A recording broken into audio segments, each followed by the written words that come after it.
అబ్బో ఇక్కడ కేజీ చీరలు కొంటే అర కేజీ చీరలు ఫ్రీ అంట. మంగళ్య షాపింగ్ మాల్, కేజీల్లో సేల్, టన్నుల్లో ఆనందం. తెలంగాణలో కొత్త పింఛన్లపై ప్రభుత్వం కీలక నిర్ణయం తీసుకుంది.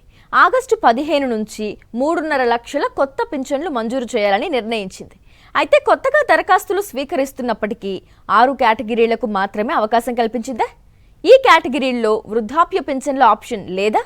ఇప్పటికే పెండింగ్లో ఉన్న 5 లక్షలకు పైగా దరఖాస్తుల సంగతేంటి? తెలంగాణలో కొత్త పింఛన్ల కోసం ఎదురు చూస్తున్న వారికి ప్రభుత్వం గుడ్ న్యూస్ చెప్పింది. ఆగస్టు 15 నుంచి కొత్త పింఛన్లు మంజూరు చేయాలని నిర్ణయించింది. చేయూత పింఛన్ల కోసం శనివారం నుంచి దరఖాస్తులు స్వీకరించడం ప్రారంభించింది. దరఖాస్తుల స్వీకరణకు ఎలాంటి చివరి తేదీ లేదని స్పష్టం చేసింది. ఇప్పటికే దరఖాస్తు చేసుకున్న వారు మళ్లీ దరఖాస్తు చేయాల్సిన అవసరం లేదని తెలిపింది. ప్రస్తుతం 6 కేటగిరీలకు మాత్రమే కొత్త పింఛన్లు మంజూరు చేయనున్నారు.